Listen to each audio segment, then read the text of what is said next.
There comes a moment, silent and unnerving, when even the strongest among us feel the cold breath of mortality grazing the nape of our neck. Not in the dramatic finality of a hospital bed or the shadowed whisper of a funeral procession, but in the quiet spaces of life, the pause between heartbeats, the gaze into a lover's eyes, the echoing stillness before sleep.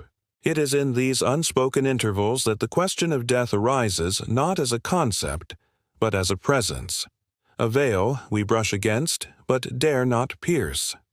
Yet beneath the surface of this universal hush lies a startling paradox. Death, the great silencer, may hold within it the keys not to our end, but to a more vivid beginning. The ancients often spoke of death not as an extinguishing, but as a revealing. In myths and scriptures, sages and wanderers alike approached its threshold and returned changed, their eyes lit with truths too potent to be named in polite conversation. These truths are not found in textbooks or whispered on motivational stages. They are veiled, forbidden, not by decree, but by fear. But what if we dared to look beyond that fear? What if we approached death not as a terminus, but as an oracle, an old and eternal being who speaks only to those who truly listen? What if there were three truths, long hidden, buried under centuries of distraction, avoidance, and sanitized rituals, that when uncovered, would not lead us into darkness, but would illuminate how to live as if each breath were a sacred invocation? To step into this exploration is to risk unsettling comforts. It is to crack open the thin shell of the everyday and peer into the rawness of being itself. We are not here to dance around poetic metaphors about passing away. This is not a tale of mourning or morbidity. This is a revelation, one that demands your presence, your courage, and your willingness to meet the unknown with open eyes. Consider this. Every civilization that has walked this earth has contended with death. From the pyramids of Egypt to the pyres of Varanasi, from Stoic meditations on impermanence to modern cryogenics and digital legacies, humankind has grappled with the enigma of the end. Yet, in all our rituals, in all our sterile hospitals and marble headstones, we often miss the most vital essence of death, that it is not the enemy of life, but its forgotten architect. Death is the sculptor whose chisel shapes urgency, meaning, and purpose. Without its presence, time would sprawl endlessly like a featureless plain, and our choices would lose their sharpness. Love would blur, and growth would stagnate. The knowledge that something ends is what gives it weight. It is death that stirs the courage to confess our feelings, to take the risk, to leave the toxic job, to pursue the unspoken dream. It is death that insists we wake up. But here's the dilemma. We have become too clever at shielding ourselves from its wisdom. We sanitize death, hide it behind euphemisms, and shuffle it off to be dealt with by professionals. We keep it at arm's length, as if that distance could buy us more time. And in doing so, we cut ourselves off from the sacred wound through which true vitality flows. We have banished death from the table, and with it, lost part of our own aliveness. This is where the forbidden truths come in. They are not forbidden because a ruler or God forbade them. They are forbidden because we ourselves have declared them too dangerous, too wild, too destabilizing to the fragile illusion we call reality. But those illusions are already cracking. You can feel it, can't you?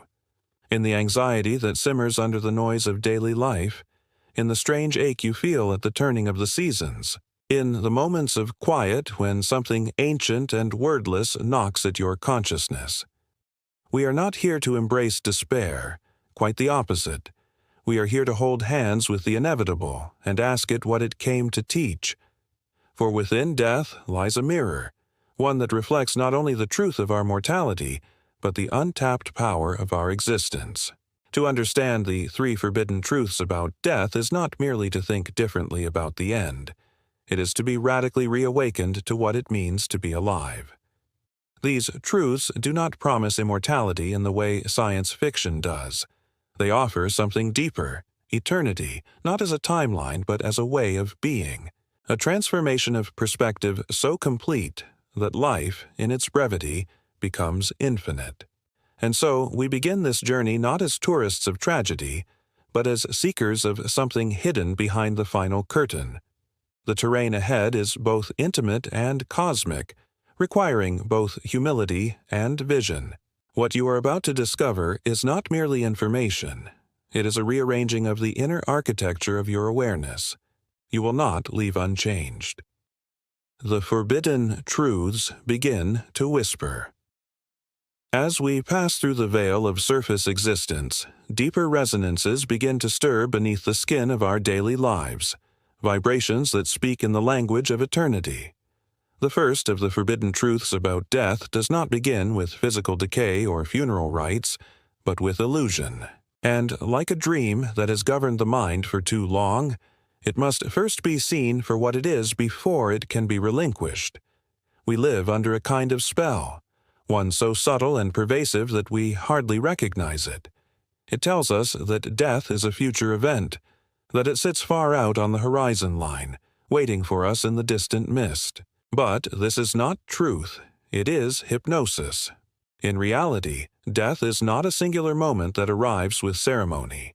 Death is always with us, braided into every tick of the clock, woven through the breath that enters and departs. Every change is a death, every goodbye, every letting go. The first truth, then, forbidden only because we have shielded ourselves from its gaze, is this: you are already dying. You always have been. And far from being a curse, this is a liberation. Imagine living each day as if it were not merely a repetition, but a shedding. You are not who you were yesterday.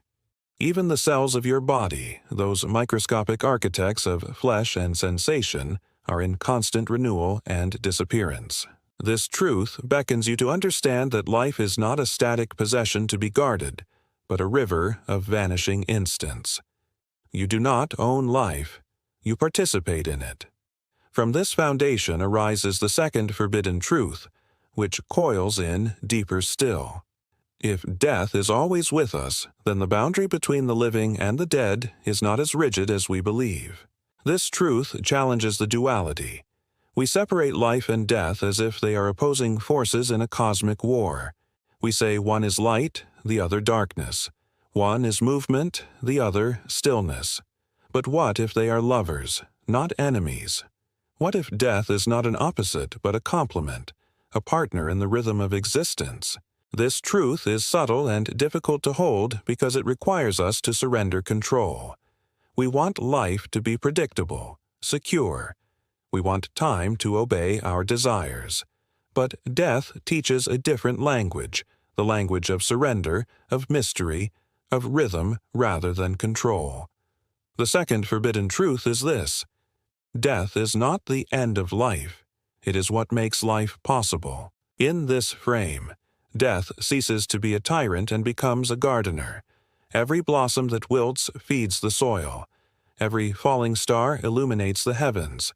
The decay of one thing gives rise to another. You, too, are part of this cycle, not as a mistake or an accident, but as an intentional note in the grand symphony. And in this cycle, your small life, your hopes, your fears, your scars, is not a disconnected echo, it is a sacred tone. And then we come to the third, and perhaps most shattering forbidden truth. It is not spoken because it collapses the scaffolding of the ego. If you are always dying, and if death is a fundamental part of life, then something must persist through all of this. A continuity behind the changing faces of form. The body perishes, the mind forgets. But there is something else, isn't there? A presence behind the curtain, a watcher, an awareness. The third forbidden truth, revealed only when one sits quietly enough to hear the heartbeat beneath the world, is this: you are not what dies. This is not a call to mystical bypassing, nor an escape into fantasy. Rather, it is an invitation to remember what has been buried beneath identity. You are not merely a name, a history, a social role. You are the silence behind the words, the stillness between breaths, the infinite behind the finite, and from this place, call it soul, spirit, consciousness, or the eternal witness, you can begin to live not as someone afraid of death, but as someone who sees through it. These three truths do not come easily. They disrupt. They unravel. They ask you to reconsider everything you've built your life around, your goals, your attachments, your understanding of success and failure.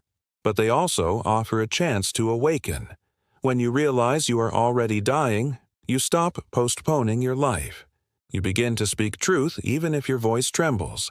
You begin to love more fully, not because you expect permanence, but because you no longer need it. When you understand that death is not the destroyer, but the sculptor, you begin to cherish the very transience of things, a sunset, a goodbye, a moment of laughter that will never come again. You begin to feel life rather than just survive it. And when you come to the final truth, that your essence is beyond time, you begin to live not for safety, but for soul. It is a reversal of all we have been taught, not to fear death, not to resist it, but to let it become our teacher. The three forbidden truths about death are not doctrines or commandments. They are revelations that arise like stars in the sky of consciousness, each one illuminating a corner of the night. To truly hold them is to become less a prisoner of time and more a participant in eternity. And now, standing at the threshold of symbols and story, we begin to see how humanity has always tried to articulate the unspeakable. Through myth, through allegory, through whispered legends passed down like sacred embers, we have been trying to remember what we already know, where shadows speak and silence reveals. Long before there were books or doctrines or declarations carved into marble, there were stories, those woven spells of humanity's earliest understanding. In their folds, something ancient lives on. Through parable and myth, truth disguised itself in metaphor, slipping past the guards of logic to settle into the soul. If the forbidden truths about death resist direct telling, they welcome symbolic invocation. And so, we now turn not to explanation, but to remembrance, through story, through vision, through the eternal dance of shadow and flame. There is an old tale told by nomads under skies filled with stars, in lands where the horizon meets infinity. It is the tale of the mirrorless man. The mirrorless man was born into a world obsessed with reflection. Every wall bore a mirror. Every gaze was a judgment. Every act was done not for its truth, but for how it appeared in silver glass. But this man, whether by birth or accident, possessed no reflection. When he stood before mirrors, there was only emptiness. People avoided him. He was considered cursed, invisible, perhaps already dead. And yet, free from the tyranny of reflection, the mirrorless man began to see what others could not. He saw the cracks in the masks they wore. He saw how people mourned long before their time, grieving youth while still young, fearing death while alive. And he walked alone for many years, until he came upon a gate carved from obsidian, deep in the forest of forgotten things. A voice, not from outside but from within the air itself, spoke, "To pass through this gate, you must give up what cannot follow." He asked, "What must I give?" The voice replied, "Your fear of vanishing, your hunger to be seen." And so he passed. What lay beyond was not heaven nor hell, but a vast silence where time flowed like a river with no banks. In that place the mirrorless man met not gods or demons, but his own essence, unmirrored, undefined. He understood then that his lack of reflection was not a curse, but a gift. Without a reflection, he had lived in freedom. He had not been rehearsing his life for an audience. He had lived it, died to it, and lived again. The story ends without fanfare. The man does not return, nor is he missed. But the tale lingers like incense in the dark, a whisper that those who fear disappearance may already be gone, while those who embrace the unseen are already eternal. And so the first truth, you are already dying, becomes more than a statement. It becomes a lens through which stories unfold. Every chapter of your life is a death. The moment you become someone new, the old self must vanish.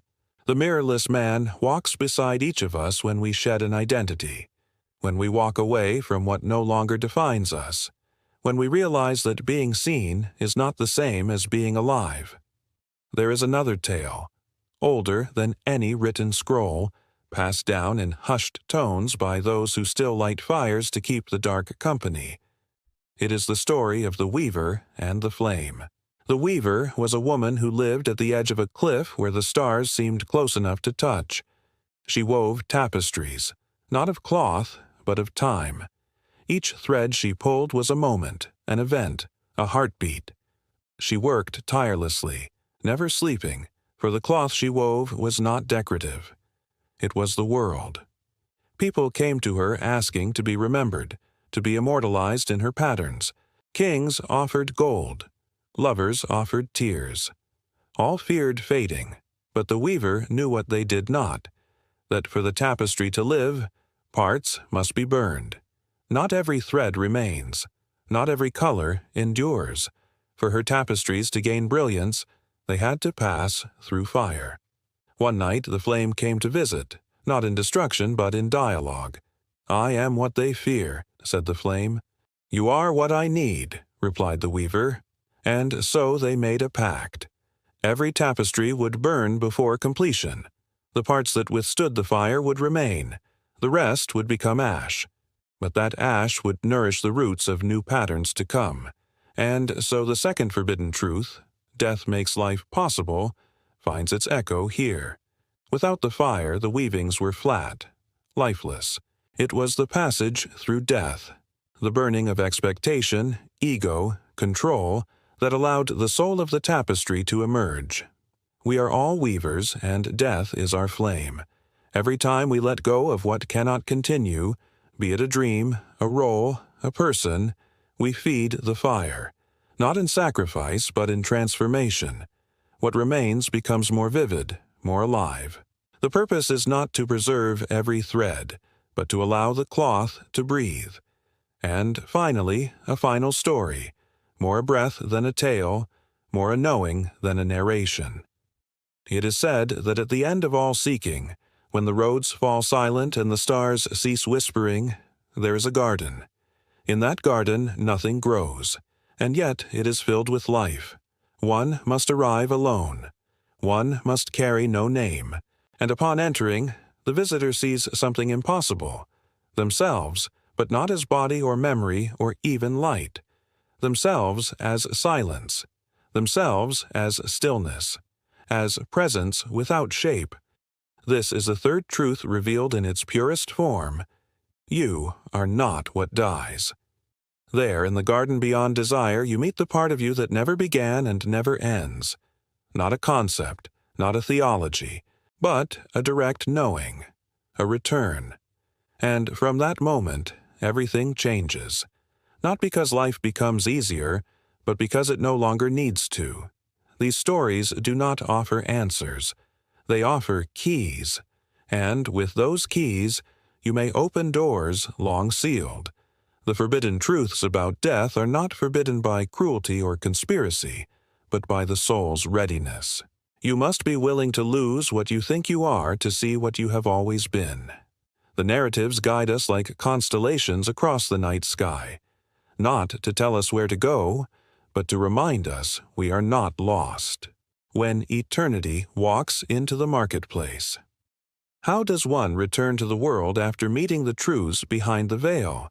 How does a soul, once cracked open by death's forbidden wisdom, walk again through the avenues of ordinary life, paying bills, arguing with neighbors, folding laundry in the dim light of a Tuesday afternoon? It is tempting to believe that insight is an escape hatch, that once you glimpse the infinity behind your breath, you are no longer bound by the same sorrows, the same tasks, the same irritations. But this belief is itself a shadow of fear, a disguise of the ego. True integration is not flight, it is fusion. The truths about death do not free us from life. They fold life into something sacred. You wake up in the morning and the air tastes different, not because the oxygen has changed, but because you have. The simple act of waking becomes a small resurrection. You open your eyes knowing they might not open tomorrow, and in that soft realization, brushing your teeth is no longer routine. It's ritual. Making coffee becomes a quiet hymn. You move slower, not because you're afraid of running out of time, but because you understand what time is. A dream made of melting snow. The first forbidden truth, you are already dying, transforms your priorities with ruthless tenderness. The voice that told you to wait, to postpone joy, delay forgiveness, save your soul for later, loses its grip. You realize that the moment to speak, to feel, to risk, to love is now. Not because tomorrow may not come, but because tomorrow is always a myth. Life stops being a rehearsal for some imaginary day when everything aligns. There is no later, there's only this, and so you forgive faster. You speak truth more often. You stop hoarding your affection, stop hiding your weirdness, stop pretending you're invincible. When you argue, you ask yourself mid-sentence, if this were my last conversation, is this how I'd want to be remembered? You don't always act perfectly, but you remember, and the remembering shifts everything. The second truth, death makes life possible, roots itself deeper with each passing moment.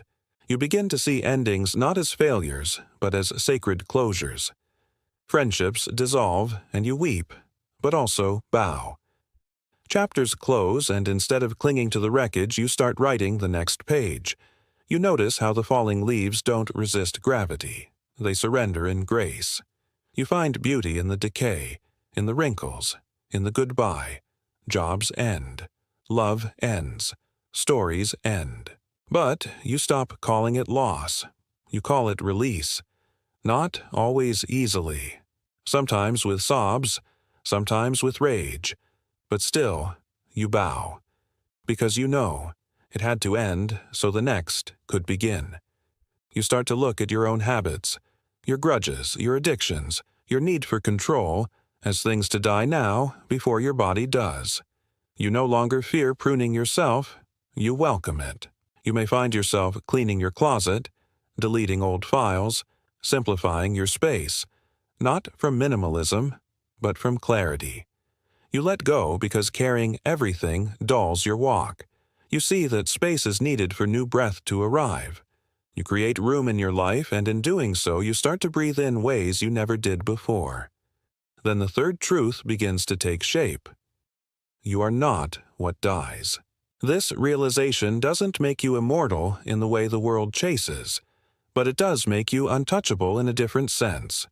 You discover that there is a part of you that's not dependent on outcome. You are no longer defined by your job title, your followers, your likes, or your mistakes. You move through success without vanity, through failure without collapse. Why? Because your identity no longer lives in the mirror. It lives in the silence behind your eyes. You walk through a busy city and see death everywhere, not morbidly, but clearly.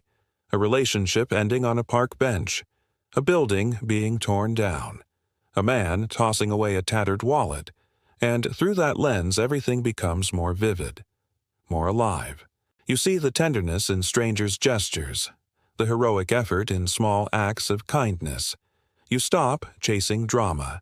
You start honoring the ordinary. You become harder to manipulate. Advertisements lose their spell. Panic shrinks. Urgency dissolves. Because you have already touched the one truth no market can sell, that your existence is already whole. You may start spending more time alone, not out of isolation, but communion. Solitude no longer frightens you. Silence becomes sanctuary. You stop reaching for your phone every 2 minutes, not because you're trying to be productive, but because you're no longer running from yourself. You sit, you breathe, you become the presence you once searched for in others. Conversations deepen, small talk thins. You ask different questions. What do you value when everything fades? Who are you without your roles? If this moment were the last, would you be proud of your posture in it? These questions begin to shape your daily choices. You choose connection over convenience, integrity over applause, courage over comfort. You learn to disappoint others rather than abandon yourself. You stop saying yes when your soul screams no. You stop pretending you're fine when you're breaking inside. And slowly, others feel it too. Your presence becomes different, calmer, unshakable. Some will be drawn to you like moths to quiet fire. Others will avoid you, sensing the mirror you carry. And that's fine. You are no longer performing. You are no longer waiting for the world's permission to be real. These are not rules to follow. These are not doctrines to memorize. This is the natural result of knowing what death is, what it gives, what it ends, what it cannot touch. The real-world implications are not flashy. They are gentle, subtle, and yet they transform everything. This is the strange paradox. When you truly understand death, you no longer serve fear. And when fear no longer leads, your life begins to feel not only possible, but sacred. Urgent, yet peaceful. Brief, yet infinite. The moment you are waiting for is already here. And now we return, not to where we began, but to something quieter, a space within you that may have been watching all along, waiting for you to remember, not with panic or noise, but with a still, cosmic patience. The kind of presence that does not rise or fall with circumstances, that does not age, that does not vanish even when everything else seems to crumble. The kind of presence that remains after the lights have gone out and the room is silent. You have traveled through shadows in this exploration. Not the terrifying kind, but the sacred ones, the ones cast by truths too luminous to stare at directly. You have walked through the first veil, the recognition that you are already dying, and you have discovered that this does not diminish life, it awakens it. The second veil showed you the gentle hand behind the curtain, whispering that death makes life possible.